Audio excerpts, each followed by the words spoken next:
faster than a speeding bullet, I ran until my muscles burned and my veins pumped battery acid. more powerful than a locomotive. An idea is like a virus, resilient, highly contagious. Able to leap tall buildings in a single bound.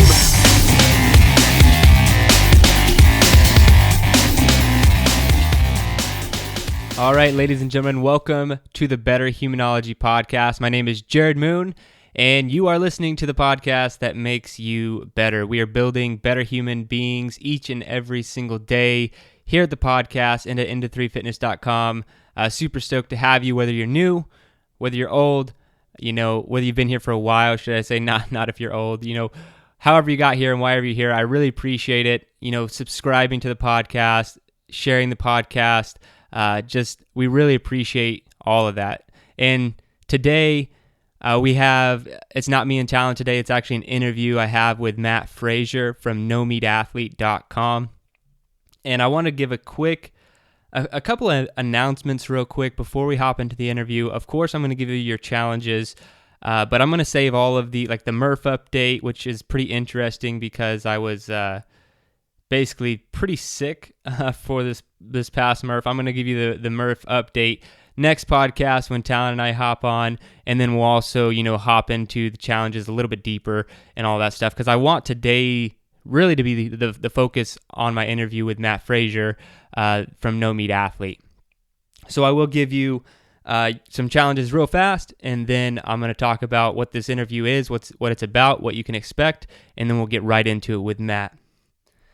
So we have got a lot of new listeners over the last several weeks. And so what I want to do, what we do every single episode now published on Mondays is we give you a fitness challenge, a mental toughness challenge, and a book recommendation. And so I'm going to give you those right now. And what I'm going to do is today I'm going to challenge people to do the push-up grid again. So if you go all the way back to season 2, episode 1, which is about 15 episodes ago from this episode, I challenged everyone to do the push-up grid. And I want to challenge everyone to do the push-up grid again this week. Do it daily. Do it as many times as you can, because it's a great habit to build into your life. So what is a push-up grid? You're simply going to draw a grid. It can be a 2x2, a 4x4 grid, a 10x10. And then just throughout the day, randomly, whenever you can, or you can structure it and do it all at once, you're going to do push-ups to fill the grid. Whether you're doing one set of 1 push-up throughout the day, 1 set of 10 push-ups throughout the day, and you don't stop until that grid is full. And once the grid is full, you tally up your push-ups and you see how many you did throughout the day. So it's a really great way to build the habit push-up. And if you're doing this on a long enough timeline, it's pretty significant. And I've been doing push-up grids for a long time, and I actually think that they're really beneficial. So that's your physical fitness challenge for today, or for this week. And then the mental toughness challenge. This is a challenge we actually give in our what's now called the Better Human Challenge at Into3 Fitness. And it's part of the mental toughness training that we tack on to some of our premier programs like Shred or Accelerate. And so it's called a 100 list. And I'm not going to get into all of the details of a 100 list, but I want you to take a problem that you have or something that you want to solve. I don't care if it's, you want to lose weight, you want a heavier back squat, you want to run faster, you want to, fix your diet, whatever, a problem is that you have, or it could be a relationship, literally anything that you want to make better. And I want you to sit down. This could take 30 minutes, could take an hour, it doesn't matter. And you're going to basically brainstorm until you're done. You're going to come up with 100 different solutions to your problems. And what this does is really forces your brain to think. And it's going to it won't be a challenge in mental toughness till probably your last 30 or so ideas. Because at first, when you're like, I want to lose some weight, or I want to get a heavier back squat, your first 20 recommendations or ideas in your head are going to come pretty fast and pretty easy. And then the next ones they're going to be a little more challenging, maybe to 50 or 60.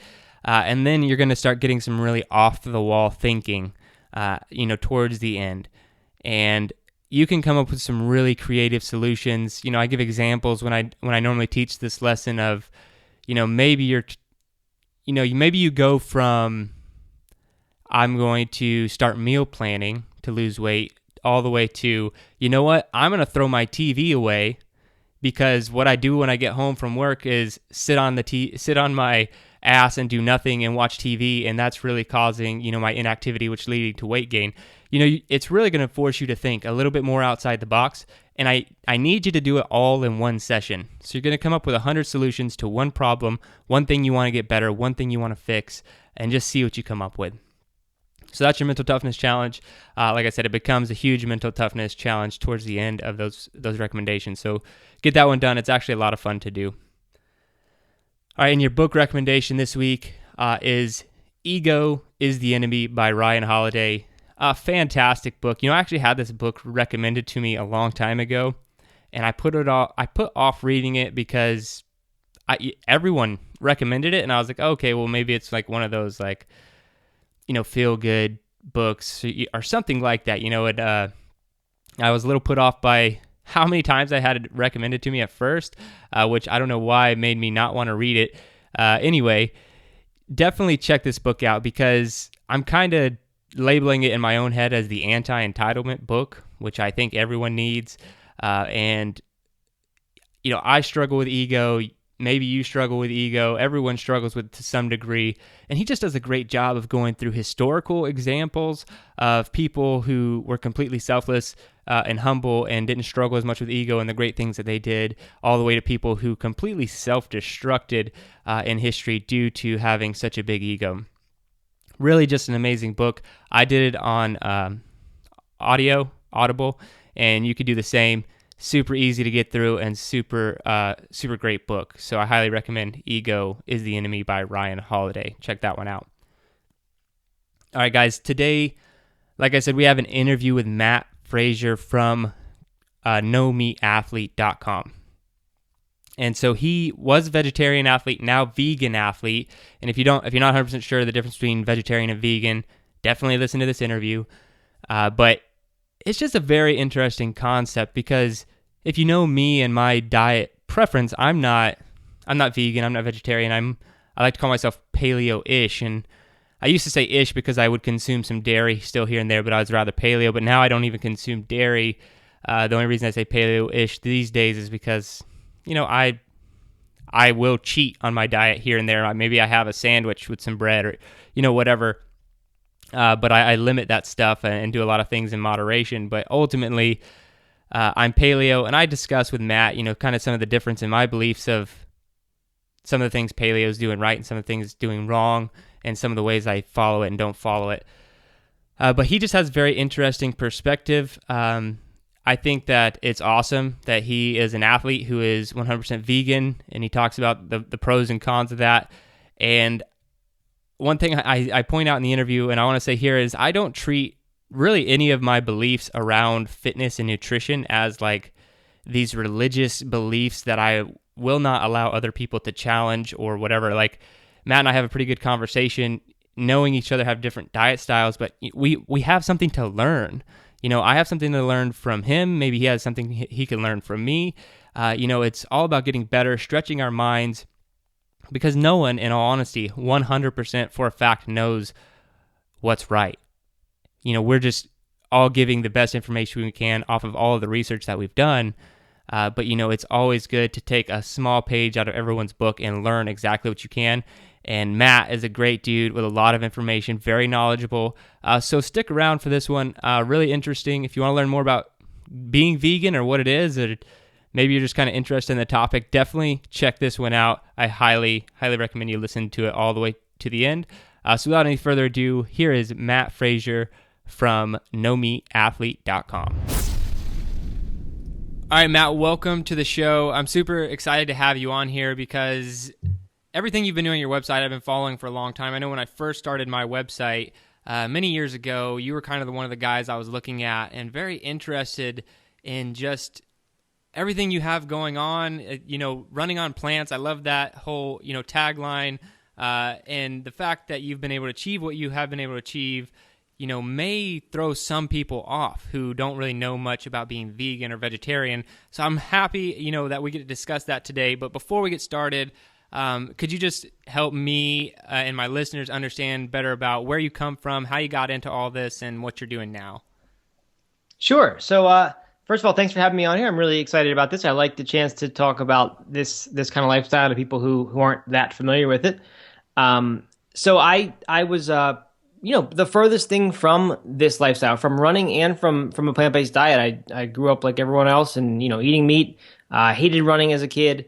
And I got into running in college, just kind of got into fitness in general. And as a result, my friends and I said, hey, let's try to run a marathon. We were the college guys who thought we could do anything, and started training for a marathon without really being runners, and didn't go all that well, but I got obsessed with the idea of qualifying for the Boston Marathon. It's something about it. We missed it we were naive enough to think we were going to qualify even after all this terrible training. And I missed it by 104 minutes, the qualifying time. Just missed it. Yeah, exactly. But somehow missing it by that much, made me start to picture what would it be like to qualify. Like what kind of fitness would I have to have, and what kind of discipline and all that other stuff would I need to, have developed to do it. So it just became this goal that was so compelling to me that I said, I'm going to find a way to do this. And fast forward about 6 years, when I had sort of plateaued, made a ton of progress, but kind of plateaued, and at the same time started to feel this ethical wanting to become vegetarian just for ethical reasons. Like, didn't at all think it was going to help me with performance. And I said, no, I can't really do that. So it's just, giving up protein, giving up calories, all that stuff. So I finally started to gradually get there and hanging on to a little bit of meat so I could just get that protein. I thought finally, when I actually did go all the way, it was only 6 months after that I took the final 10 minutes off my time and got into Boston. And that's right before that, of course, is when I started my website, No Meat Athlete.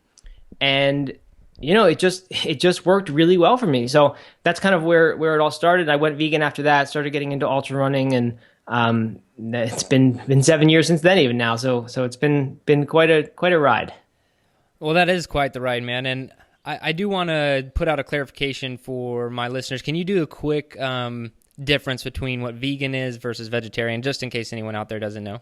Yeah, definitely. So vegetarian, someone who's vegetarian can be that and still eat dairy, eggs, and other animal products, just not eating meat. So typically it's like if you have to kill the animal to get it, then it's not vegetarian. But if you don't have to kill the animal, you could still eat that as a vegetarian. So that's the main difference. A vegan is 100% plant-based, doesn't eat any animal products at all, not even things like honey, because that comes from bees. So, I can see how some people be like, well, that's crazy. But I'd like the chance to talk about it. And I think, I'm definitely not the vegan of the preachy militant variety. I try to be as laid back as I can about it, because I know when I was new to this or thinking about doing this, I didn't want to become one of those people. Like that was the big thing for me. I just thought if I did this, I was going to go down that road and become this person who was trying to get everyone else to do it. And I never really wanted to be that. So, I've just taken a much more laid back, lower key approach to it. But anyway, I went vegetarian, and over the next 2 years, just started being exposed to more people, more ideas, and realized that I could be completely vegan and still be fine as an athlete. So I did that over the next 2 years, and that's where I am now. And that's so true about you talking about people with these very militant stances. It's almost like maybe it's just in the health and fitness space, but, there's that old saying that you don't talk about sex, politics, or religion at the dinner table. That I feel like you can add diet in there these days. People get so, offended if you challenge anything that is not what they're aware of. So I really appreciate your stance. I have a very open mind when it comes to all this stuff. So you went vegetarian in 2009, right after you started your website, you said, and then it was about 2 years before you went full from vegetarian to vegan. Yeah. So you said it was based off of ethical reasons, but what did you notice in your life changing once you started to make the change to vegetarian and then vegan? What differences did you notice in your life? A ton of them. So again, this is one of those things where it's you don't have to look hard to find vegans who are out there saying once I went vegan, this and this happened, and I got healthy, and I started sleeping better, and I got more fit. It's really easy to find people who just proclaim this stuff from the rooftops, and I think a lot of it, is anecdotal, not backed up by science. So I'm always just really hesitant to try to say this made all these great things happen. But in fact, it changed so many things for me that were really, really positive. I mentioned that I got faster as a runner. So I had plateaued about 10 minutes shy of qualifying for Boston, and really thought that I was kind of stuck there, which is part of the reason I finally made the leap and said, okay, I'm going to go vegetarian, because up until then I thought that on my current path, as long as I didn't change too much, I was going to get there because I was making great progress. But I had sort of stalled, and I said, like at this point, I honestly don't know if I'm going to get there. So what do I have to lose just by eating the way I feel like I want to eat and seeing what happens? And as it turned out, that summer of training worked out tremendously well. I worked out harder and more than I ever had before. 3 really tough running workouts per week, plus easy runs in between each one of those. And any prior time I had done that, the injury was always like just around the corner. And that's kind of how running is.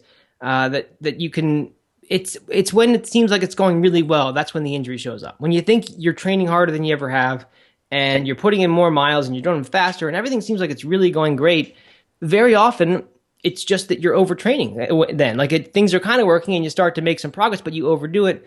And then that overtraining, you don't really realize it because at a given run, you don't get hurt, but you do enough of these things at an intensity that's too much for you, and the injury is going to show up. So I had that feeling. I just gotten injured so many times before this that it was always like, well, when's this injury going to show up? And this particular summer, it never did. And I think a large part of that is, I don't like saying like, well, meat and dairy are poison. And once I cut out those, and I should clarify, I stopped eating meat and mostly stopped eating dairy, even when I went vegetarian. So the 2 years later was when I really cut it fully out. But dairy, I just had really limited it when I went vegetarian. So I don't like to say like, well, that stuff's poison and just, simply cutting that out is what made me faster. I really think it was that I introduced all this other stuff into my diet that I had been completely ignoring. Like I was eating chicken breast and brown rice all the time. That's what I had decided was the optimal meal for me, because it had the right mix of protein and carbohydrates and I could get the right total calories. But I was totally ignoring micronutrients, like the stuff that's in fresh and even cooked fruits and vegetables. They were not a big part of my diet. But once I went vegetarian, and that was kind of all I had, I started building meals around like what I would go to the farmer's market and see what was in season, or just go to the grocery store and spend 80% of my time and money in the produce aisle. I think it was just a ton of micronutrients that I had been totally ignoring before. Who knows what I was deficient in, but suddenly all this stuff happened, and I think that really, really helped me to recover better. And if you talk to any sort of elite athletes who choose a plant-based diet for performance reasons, like whether there's ethical stuff involved too, if their choice is actually for performance though, almost always they say that what they notice about this diet is that it helps them to recover from workouts faster. Like the UFC guy, Diaz, who just beat Conor McGregor, he's a plant-based athlete and says he thinks it's a big advantage for him, basically. Other than the performance stuff, like really the most notable thing for me was just general energy. So like before that, I would just kind of like do what a lot of people do, which is you eat dinner at, 6 o'clock, 7 o'clock. And once you're done with that, then you're kind of done for the night. Like that's that, go park yourself in front of the TV and watch something and then kind of start to fall asleep and then go up to bed. But once I started eating these different meals that were really based on plants and just, much lighter, a lot of not as much caloric density. So it still takes up room in your stomach, but it's not packing as much calories in. I just felt like so much more energetic. And this is when I started the blog. So I started staying up later, getting up earlier, and just found time for all this stuff in addition to grad school and all the working out, trying to get to Boston Marathon.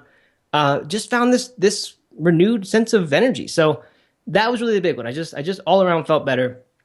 And then the last thing that I mentioned is I just have started getting injured way, way less. So I mentioned that I got into ultra running after I qualified for Boston.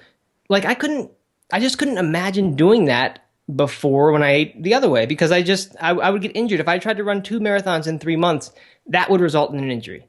But I did a 100-miler like a couple years ago after I was vegan. And with that, I had to do a 50-miler about 8 weeks before and a 50K a few weeks before that. And it was just like, suddenly it just felt like I could keep going and that the injuries just kind of stopped showing up. So like I said, I don't like to say like this diet automatically makes you stop getting injured. That's ridiculous. But in my situation, it definitely has reduced the amount I get. And I think that's just because I recover better for each workout. And what are your thoughts on juicing? You mean steroids? No, the vegetables. I think it's okay. Like, I think it's not a bad habit. It's not going to kill you. But I really have shifted towards whole foods nowadays. So pretty much if I'm eating something consistently, like day in, day out part of my diet where it's something that I'm planning on eating and I do, I make sure that's a whole food. So if like juice is wonderful. Around workouts, perfect, good, because that's when your body can use those quicker digesting carbohydrates.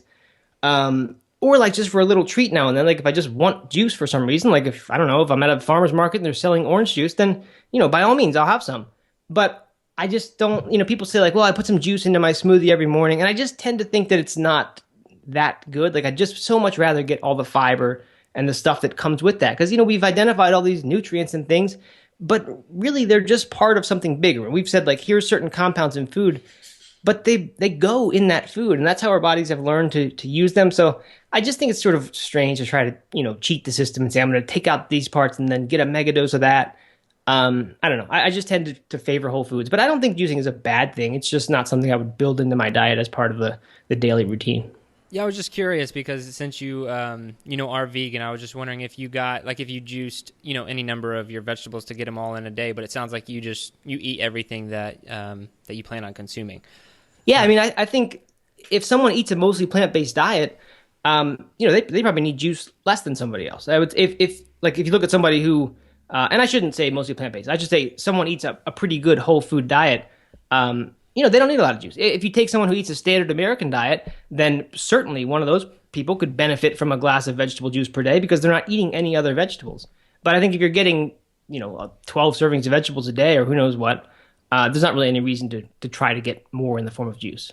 I think there's a lot of truth about what you're saying too with, I know that when I'm really on top of just, my diet and, having the fruits and vegetables in there, I do notice that my recovery is better. My overall mood is better. That's one of the things I notice, especially if I've had been traveling a lot or something, my diet hasn't been great. And then I rebound back to, my normal diet. I just feel so much better when all of the micronutrients are in there. Cause I work with a lot of athletes and we mainly look at macronutrients for people achieving their goals.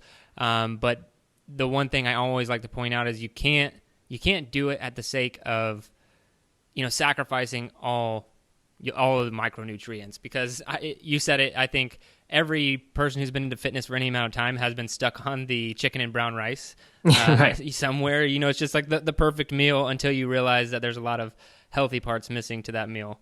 Right, exactly. Yeah, and the mood thing is definitely one that I noticed. I don't know if my mood always improved, but it just felt like it evened things out. Like there were less ups and downs, and that goes for energy as well. Like there was less of the that 2:30 feeling, that the 5-hour energy people advertise. That kind of all just went away from this sort of general evening out of moods and things. And I really like what you said, like reinforcing the point that I'm not arguing that someone needs to go vegan or vegetarian to experience these benefits. I think most people could do well with less meat than they're currently eating and just replacing it with vegetables. But even if you're not going to eat less meat, just add in more vegetables. And I think you will see some really good benefits if you're not eating many as it is. And fruits too. Oh yeah, man. So let's talk about your training a little bit. What does your training look like right now? Right now, so recently in the past 4 months or so, I have actually gotten back in the gym, which has been a nice change because for the 5 years or so before that, I had pretty much strictly run ultramarathons and not really, ultramarathons are a wonderful test, a wonderful mental test, and they certainly take some training, but they're not, at least at the way that I was doing them, and where I'm not trying to win them, just want to, see how far I can go, finish the race. It's not a super intense thing where there's tons of speed work or crazy hill workouts or anything like that. So it's been quite a change for me to go from 5 years of this, really mostly just go out there and log some long miles at a slow pace, back into the gym, which is kind of how I got started in fitness, was going to the gym in college. So that's been cool. I've been doing Michael Matthews' book, Bigger, Leaner, Stronger. I'm sure you've probably heard of it or come across him. So that's what I've been doing these days, just trying to run 3-4 times a week for general health. I'm not training for any particular races right now. But I really do think that there is a good importance of that kind of exercise. Like even if you're going to the gym all the time and working out your anaerobic stuff all the time and really hard and in peak shape there, I really think there's a good, especially longevity and just general overall health benefit to getting some aerobic exercise in at a very, very slow pace, and that's what I do with running these days. Okay, and are you doing a lot of strength work in conjunction? Have you noticed strength work help with your running at all? I guess, have you done any of that? Yeah, I mean, I think strength work is really important for runners, and runners hate to do it, right? Someone who just is a runner because they love running, that's what they want to do. They don't want to go to the gym. They don't want to do other stuff at home. But I think especially core work. So it doesn't have to be going to the gym. Can be a lot of at-home stuff, body weight exercises. Just 10 or 15 minutes per day, or before every run or after every run, will make a big difference in the strength and the endurance of a runner as well. So I think that stuff's really, really important. As far as like heavier lifting, like, big compound lifts like squats and deadlifts, I think that can really benefit runners. But there are two difficulties. One is a runner who's just getting into that for the first time kind of temporarily increases their risk of injury while they're getting strong and stressing their muscles and joints in this way. Once they've gained that strength, then it probably makes them more injury proof. But at the beginning, getting there is a little bit of a challenge. The other thing with running is that like, and I made this mistake when I tried to train for my first marathon while I was really still into the gym, is that, going to the gym 3-4 times a week really hard, that takes a lot out of you. And if your goal is to be the best marathoner you can, or really run a first marathon, that's big enough of an endeavor that really that should be the primary and only goal. So I think it's very easy as a runner to kind of overdo it in the gym and totally wear yourself out, so that your what's supposed to be your recovery day from running turns into a really tough workout day for the rest of your body. And I think a lot of runners get injured in that way, just kind of doing too much too soon. So if someone's a runner, I usually suggest to them to just start with some core work and then very, very gradually build into more intense strength training. I really like that, man. And yeah, I was just curious because I'm not an endurance athlete, so I like to see just kind of where the trends are and what people are doing as far as strength and conditioning. So that sounds awesome that you're adding strength in there, and how you recommend it, I think is perfect, really, because you're right. If someone was a runner and they had no idea really how to do a heavy back squat and they decided to throw that into their training, that might not be good, to run 20 miles a day. Yeah, and you can get some, also the way you run really, really has a big effect on how much strength you have or don't have. If you just run on roads, and especially flat roads, you're doing the exact same movement that takes a third of a second to do. You're doing that the entire time you're working out. So it's very easy to not train very many muscle groups, versus if you're like, going out on single track trails in the woods and having to hike up hills sometimes and, blast down hills, and every step is different. We've got roots and rocks and stream crossings. That's a totally different type of workout, and that builds so much more core strength and stability in much of those smaller muscle groups. That I think if you're doing that, you can get away without doing all that much core work. But I think someone who just strictly runs on roads really is kind of missing some big components of fitness there. Yeah, man, I think, and where you live, you probably have awesome places to run, right? Yeah, it's a really nice trail road area for sure. Just tons of hills everywhere, so it's a wonderful area for that stuff. That's awesome, man. All right, so I need to bring it back to vegetarianism and veganism. I want to know what because I know you probably, like I said, people get so offended sometimes if you're just talking about nutrition. I think it's crazy. But so what are some of the common objections that you hear when people are talking about becoming, vegetarian or vegan? So there's a bunch of them, of course. One of perhaps the broadest is basically the idea that being vegan, especially whole food sort of plant-based diet, that's drastically different from something like paleo. There's this big fight, as you talked about, everyone gets so passionate about the way they eat, that there's this big fight between vegans and paleos and which is better. I think really there's so much that they have in common. Like, yes, of course, the meat is a big difference between the two, no doubt about it. And I know paleos don't eat many grains and beans, and vegans do. But look at what we are eating that's the same. And if you're doing paleo, right? Not that I don't even know if you're paleo or not, Jared, but pretty close. So it's a ton of whole foods and vegetables, not much dairy, if any, and compare that to the way the rest of the culture eats. The other, 97% of people that you would meet on the street And we're all crazy eaters the way we eat. So I mean, I think there's a lot in common there. It's not like it's this crazy transition or crazy difference between going from paleo to go to vegan or go to vegan to paleo. A lot of it's the same. It's just that, you're basically switching out meat for beans and grains. There's not that much different besides that. So I guess the obvious objection is the protein, especially among athletes. It's how am I going to get the protein I need? Really, you don't need that much protein. I mean, it's just we take it, people what is recommended, what has been passed down, generation after generation is a ridiculously high amount of protein that honestly I really do believe is dangerous. And I think is linked to a lot of the cancers that we see and heart disease and things like that. It's just if you ask an elite vegan athlete how much protein they get, typically they're going to say it's about 12 to 15% of their calories, which is a very, very low amount compared to the 25 or whatever you hear from other people. And it's funny, like 15% of your calories, that's if you look at a box of whole grain pasta, whole wheat pasta, that's not exactly a paleo friendly food by any means, but the point is we think of that as like a carbohydrate food. That's the carbo loading food, pasta. If you look at a box of that, though, 15% of those calories come from protein. So if you ate only foods like that, and I'm not saying you should eat only that, because obviously you've got to mix them up to get complete proteins, get all the amino acids and everything. But the point is protein's in everything. And if you just eat whole foods, and I mean, when I say whole foods, I mean not much oil either, because oil, has 0% protein, 0% carbohydrate, it's pure fat. So what I'm saying is if you eat mostly whole foods or all whole foods, then every single food you're eating is going to have some amount of protein in it, somewhere between 5 and 20% of its calories from protein. So if you just eat whole foods, honestly, as a vegan, you don't even need to think about protein, and you will get somewhere in that range, that 10 to 15% range. It's to me that is all you need. So that's the big objection. The other one, and I had this one for sure, was just that you can't get enough calories. But honestly, you can. You don't eat typically foods that are as calorically dense, but like I'm someone who typically loses weight really easily and has a hard time keeping it on, even before I was vegan.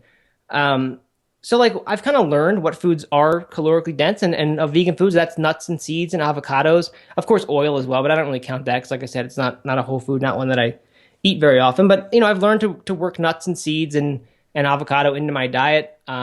Beans, grains, have a decent amount of caloric density to them compared to, say, vegetables or fruits, which have very small amount of calories per pound. So like, yeah, it's harder to get a ton of calories, but I think in many ways that's a good thing. Like if you look at the data on longevity, one of the very few factors that's consistently linked to longevity is caloric restriction. And I'm not arguing that we should all restrict calories, because obviously as athletes we have different goals than that. But I think if the default of your diet is that it's a pretty low calorie way of living, and then when you want, you can eat an extra meal in a day, or you can focus your food, you can add some nuts to your smoothie or whatever you're doing. I tend to think that's a healthier long-term way to live. So that's why I choose to do it. So that's how calories are. Yeah, I mean, there's a bunch more, like just like the social stuff, like, well, I could never go out to eat, or what would my family say? And like those are, I would say, the more valid objections than the nutritional ones. It's a learning process, and it takes some time. For me, like kind of just being open about it and being cool about it, and always like if I would go to a party, I would call my friend or whoever was having it ahead of time and say like, hey, I'm vegan, so I'm just going to bring this to it. Or maybe not even call, but bring something, and not like go in with the attitude of, well, there better be vegan food here or I'm going to be upset and make a scene, because that's just like a ridiculous way of behaving. So just being cool about it, being open about it, not trying to shock people by showing up at the dinner party and saying, oh, well, I'm not eating this because I'm vegan. But instead I would just make it known ahead of time, or bring something, or offer to make a dish that I knew I could eat and that I could also share with everyone else. Similar with restaurants. I mean, you can go in to a waiter first thing and say, hey, I'm vegan, what do you have for me? Or you can go about it in a much different way. Like find the things that look like something you could eat, and ask if they can just make this without cheese or whatever. So I don't know. I think just that kind of somewhat laid back attitude rather than the militant, divisive one has worked really well for me as far as the social stuff goes. Yeah, and I think that's true. I know when I first started experimenting with paleo, that happened to me at restaurants and social situations. People were like, oh, what's that? Like, why are you doing that? They have the same kind of thoughts. But as I was sitting here thinking about it, I would say, pretty close to paleo. I like their ideals of whole foods and, just high quality foods. But I don't prescribe to probably eating as much meat as some other paleo athletes would. But I do know that when I need to, if I'm trying to gain weight, it's not, for me, it's not increase the protein. It's the exact same as you. It's increase the fats with, avocados, coconut oil, or, different oils and nuts, seeds, all that kind of stuff. That's what I'm increasing if I'm trying to gain weight. So just sitting here and thinking, I was like, man, really, if I just cut one thing out, that's the meat, I would be it wouldn't be a very hard transition to me, I think. Yeah, I think, and that's actually a nice way of clarifying a misconception. And I think the misconception is it's hard to get protein, or I can't get enough protein as a vegetarian or vegan athlete. The more relevant, valid objection is that it's harder to get calories in general. Like, I just don't think most people would notice if they cut I just don't think macro ratios really matter all that much. You see fruitarian athletes winning races, and you see paleo athletes winning races. I guess I'm sort of in this race endurance centric mode, so maybe I have a little bias there. But I see people of all different macronutrient ratios and all different diet philosophies winning races. So I feel like our bodies are really, really good at adapting to what we're doing and making the best of it. But yeah, I think the calories thing is the more real one. Like, yes, you're going to have to put forth more of an effort if you're trying to keep getting 4,000 calories or 5,000 a day or whatever it is you're going for. That's a more valid thing that is going to take a lot of effort to do. I'm not saying you can't do it, because there are vegan bodybuilders and everything else. But more than protein, like I'm kind of on board with that. Yeah, you have to work to get the calories you need. Yeah, and I think what you said just a second ago. You said your body will adapt to it, and I think the biggest takeaway here is forcing your body to adapt to a healthy diet, as opposed to forcing crap down your throat every single day and drinking Coke and all this other stuff, and trying to force your body to adapt to that kind of lifestyle, which it never will. You'll end up sick or something, So I think that's a big takeaway, is just letting your body adapt to, a healthier lifestyle like you've done, which I think totally is awesome. Yeah. Give your body like whole foods, and it's going to be fine. Like, it doesn't really matter whether 15% is protein or 40% is protein. It's going to probably be fine. Certainly in the short term. I guess longer term, there's more argument, I think, and I would have more argument about what's going to be best in the long term, but that's probably a different conversation. Yeah, I mean, go ahead and give me just a preview. Long term, what do you think is the best approach? I mean, so I tend to, I'm not going to just say, well, be vegan and that's the very best thing you can do long term. I don't know that for sure, and I don't think anybody knows that for sure. But if you look at stuff like the blue zones, where they look at the longest living cultures, lots and lots of the studies that are out there about longevity and long-term health tend to point to a very, very high plant diet, a very low calorie diet, but not always one that is completely vegan. Like, I don't think almost anyone, I'm sure there are people who would argue that being vegan 100% is better than not, but most like the vegan doctor guys that I follow, who are certainly pro-vegan, if they're honest, will say, like, there's probably not a difference between getting a small percentage of your calories from animal products versus getting none of them. And in fact, maybe it's healthier. I don't know, to get a tiny percent of your calories. Like, for example, B12. Like, if you're 100% vegan, you've got to take a B12 pill, and that's why I do that. If you ate a tiny amount of animal products, and I do mean a very tiny amount, then maybe you wouldn't need B12 anymore. So I'm not here to argue that vegan is 100% the only healthy diet or the healthiest possible diet. But I do think a diet that is much, much higher in plants than the typical, especially the standard American diet. But even others, I think, is one that is probably linked to longevity, and often that just means in the form of less obesity or diseases that come along with obesity, heart disease and cancer, of course, being big ones. So if you had to, and this is just your personal opinion, give me a percentage on what you think diet attributes to your overall longevity versus your fitness. What would you say the ratio is there? Because they obviously play hand in hand, but I guess on a scale, how important would you say diet is compared to what you're doing fitness wise? I think it's pretty high, and even not just longevity, but like short term, when you're trying to get your weight to the place you want it to be. I think 80-90% of that is diet, and I think certainly you want to be moving, of course, if you're looking to be active. But that's another thing in the blue zones. Like the people who live the longest are certainly active long into old age. not always like deliberate activity, like I'm going to go to the gym and take the elevator to the top floor of the gym and then go get on the Stairmaster. But like people who live in hilly areas and they walk and they garden and like their lives just involve lots of movement. I think that minimal level of exercise certainly is part of living long and living healthily. I don't know for sure that you need to go that much beyond that or be a marathoner, and probably being a marathoner and ultra runner probably lessens longevity, I would imagine.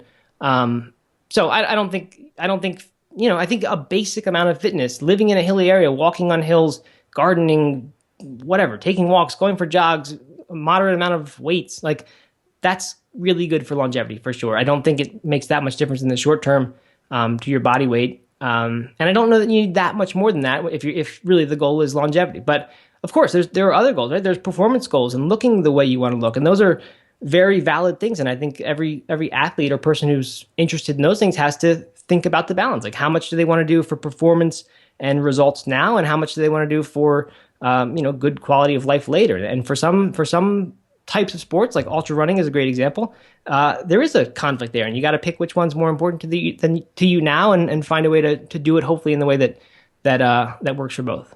Yeah, man, I couldn't agree more, especially in that performance space, because you really have to make some decisions if you want to go the performance route on how you want to feel when you're older. So what sacrifices are you going to make when you're training for performance? Of course, there are smart ways to do it, but when you are, trying to get the most out of your body, there's always going to be some sort of consequence somewhere, whether that turns into a chronic injury that gets worse or whatever. Yeah, and some people are okay with that, right? Like someone who's trying to become an NFL player, like they probably know they are kind of eating into the quality of their life after they're done, but it's worth it for them, not just because of the money, but because of pursuit of goals and doing something great. I mean, I'm not trying to say that it's not worth it. I think it's nice to point out and be aware that it is a sacrifice and there's a balance to be struck somewhere. I completely agree. And so you just mentioned goals there, and that's actually one topic I wanted to talk to you about today was goal setting, because I know you wrote about that in your book. So can you tell me about how you set goals, and I don't know, maybe walk me through a story of, achieving a big goal that you set for yourself, or, based off of kind of, some of the principles that you go by with goal setting. Sure. Yeah. So, I mean, this is one of my favorite topics. It's something that has really, really impacted my life. Like any great thing in my life these days is the result of just being okay with having a goal that seemed ridiculous and unreasonable. It's thankfully less rare an idea that it used to be, that the bigger a goal is, I really do believe the more likely you are to achieve it. And most people are just afraid to go after that big thing. We've kind of conditioned ourselves, or culture has conditioned us that you shouldn't do that, and you should keep your goals to yourself, and you shouldn't go for the big stuff. Like just aim small so that you're not disappointed. Set achievable goals. But man, when I think about that Boston Marathon thing for me, like that's where I guess kind of learned all this and practiced all this and tweaked all this. That was a completely ridiculous goal. And what I didn't mention to you earlier was that after that first marathon I ran, where I kind of discovered that running wasn't as easy as I thought, and that it was really easy to get injured. So I had some shin splints; those turned into stress fractures. Still got the marathon done, but just didn't go terribly well at all. It took me 4 years, even after having become suddenly obsessed with this Boston Marathon goal and like writing it down and going through the goal setting process and saying I'm going to do this no matter what. It was still 4 years of struggle until I ran another marathon. So it took me that long to get over the injuries, learn how to run, learn how to train, because it's not intuitive. I was just going out there and running hard when in fact you've actually got to slow down a whole lot from the way most of us learned to run when we were kids, if you're trying to run a marathon. So I went through these, first of all, went 2 years of struggle and frustration, went and saw a physical therapist friend of mine, and he looked at me and said, like, the reason you're getting injured is because running's not your sport. You are not meant to be a runner. Your legs are not the right shape for a runner. You're not tall like a runner typically would be. It's not your sport. Pick something else. And I really, really do believe that if I had just had a small-ish goal then, like let's say my goal had not been, I'm going to qualify for Boston, and hadn't been this thing that was so exciting to me that when I would envision it, I could get myself to tear up or lay in bed just itching to get out there the next day and start training again. If it wasn't a goal of that magnitude and that difficult, that much of a stretch, I think I would have stopped then. Like if my goal was just go out and redeem myself, run a good solid 4-hour marathon or something, instead of the 3 hour and 10 minute goal the Boston thing required, I think when a physical therapist said, Matt, pick a different sport, I probably would have listened to him, because if the goal's really big and really exciting, and like I said, on all levels motivates you, because I was, not just, it wasn't about running Boston. It was about what would it take, who would I have to become to do all that. That was so compelling to me that there wasn't any obstacle that was going to come up that was going to get in the way, right? You're going to find a way to get through it or around it or who knows what. And when you have a more modest goal that's not all that exciting, and that maybe a lot of people will advise you is the smart type of goal to go for, I think that's the goal that's going to get lost when the physical therapist says this isn't a good idea, stop doing this, you're not going to succeed. But I don't know, if you get the goal big enough and you can get yourself to believe that you can do it, that to me is what goal setting is. I mean, there's lots and lots of little nuances that you can do and little things people will say, the way to phrase your goals and all that stuff. But really, man, it's about having a big giant goal and actually convincing yourself you can do it, and then not being afraid to put it out there and recruit kind of accountability partners, people who will keep you on track, people who maybe you're training for the same goal, or just someone who you respect, who's going to check in with you and make sure you're doing what you say you're going to do. And I love that, because it really speaks to me personally, because I know some of the goals I've set over the last several years, I would set the goal and then immediately think to myself, like, I literally have no idea how to achieve that. But it's asking yourself that question, however big it is, that's going to start to get you the answers.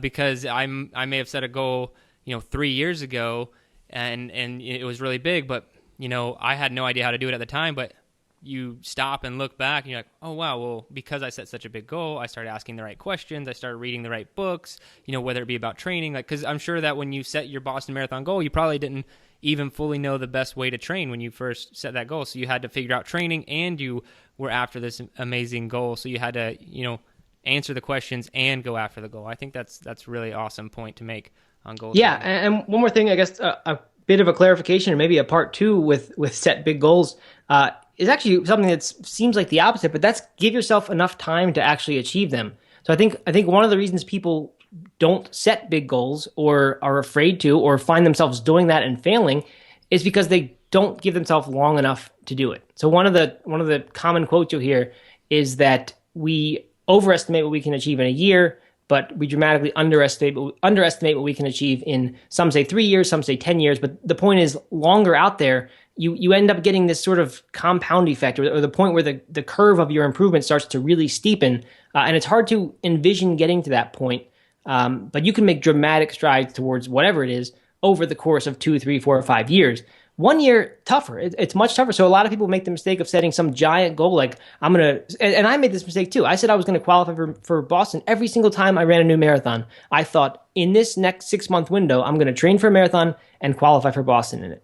That was a big mistake. I ended up getting there because I thankfully was able to bounce back, but went through a lot of disappointment, a lot of failure, and I would have gotten there faster if from the very beginning I wouldn't have said, I'm going to qualify for Boston this next time, but instead said, okay, I'm going to qualify for Boston 3 years from now. So here's my 4 marathon plan to get there. And in that way, you can kind of you can plan for gradual improvement rather than going all at it at once, which leads to burnout and injuries and all the stuff that I experienced. So that's the other thing. Like, set these massive goals, but put them on a reasonable timeline. Like, be unreasonable with how big you're going with the goals, but make them reasonable on how long it takes to get them.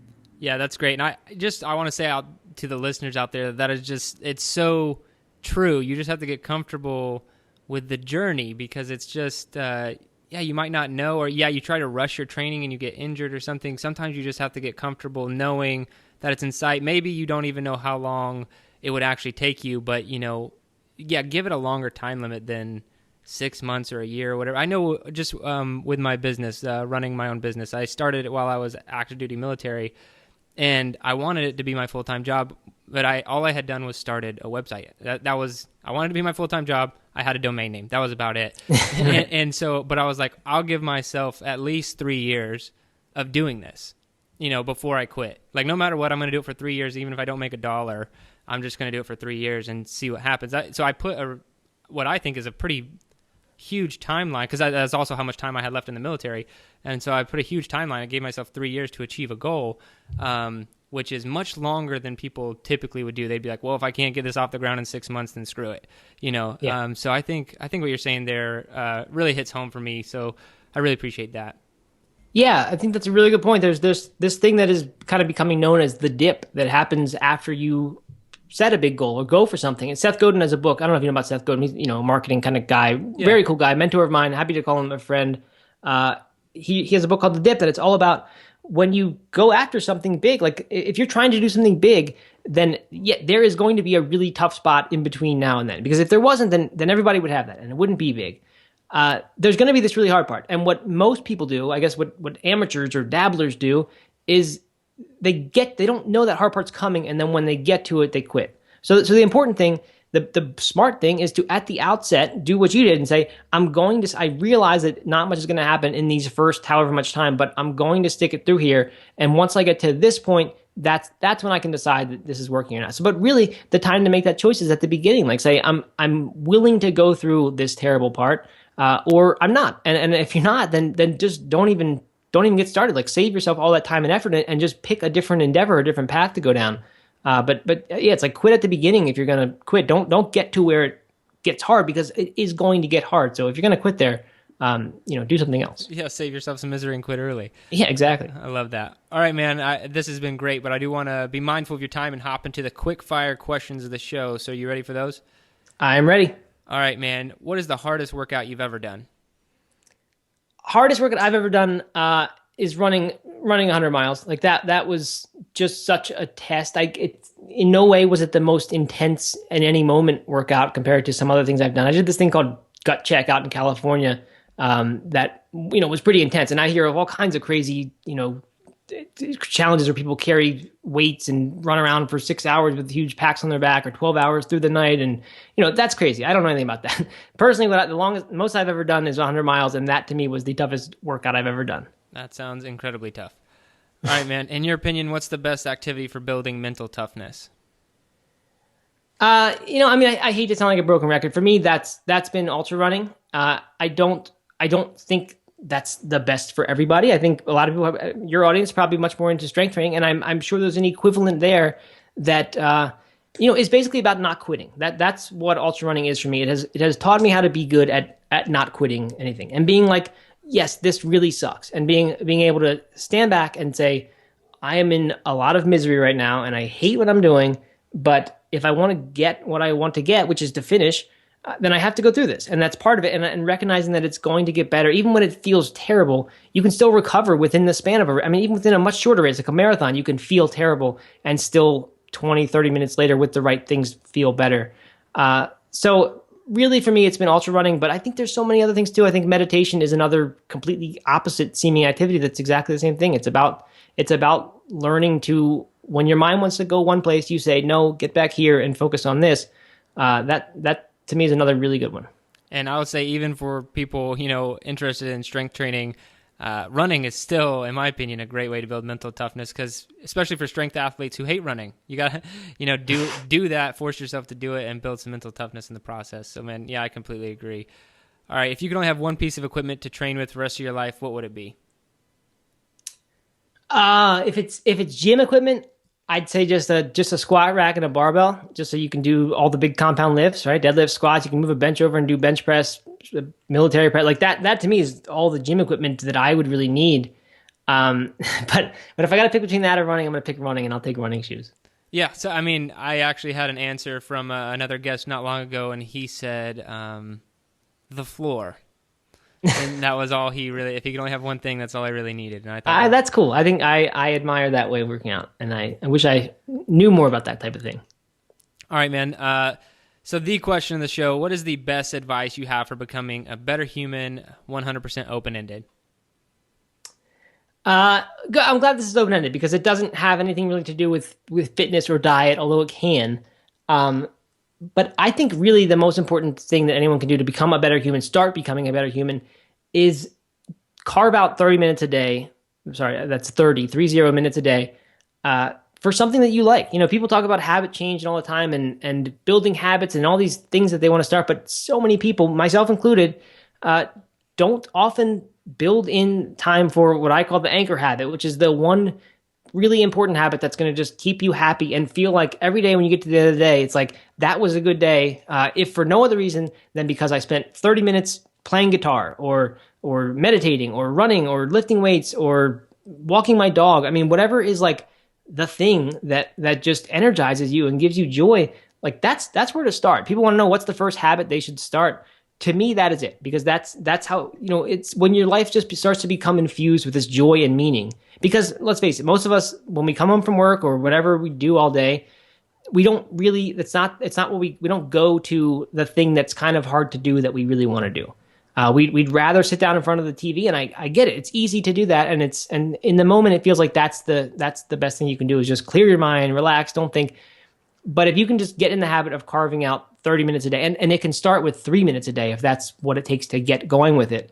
But I think if you can carve out time for yourself just to do something that's fun and that's enjoyable, and not that you should do because everyone's telling you should do it, but because it actually brings you joy, to me, that is the number one step to just making everything better, including other people's lives, not just yours. I love that, Matt. I really appreciate that answer. All right, man. So what is the best place for people to learn more about you and what you're doing? All my stuff is at nomeatathlete.com. It's just all written out, one word, no dashes or anything. So nomeatathlete.com. My book is also called No Meat Athlete, and Twitter and Facebook there too, but also called No Meat Athlete. Awesome, man. Well, I really appreciate and a podcast. Sorry, No Meat Athlete Radio. Forgot about that. Yeah. You got to check out the podcast. All right, man. I really appreciate you being on the show, and I'll echo that. Go check out nomeatathlete.com. He has a ton of great stuff. If you're more interested in anything we talked about that has to do with going vegetarian or vegan, you absolutely have to check out his website. I highly recommend it. All right, Matt. Thanks again. I really appreciate you taking the time to be on the show today. Thank you, Jared. This was fun.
Your best.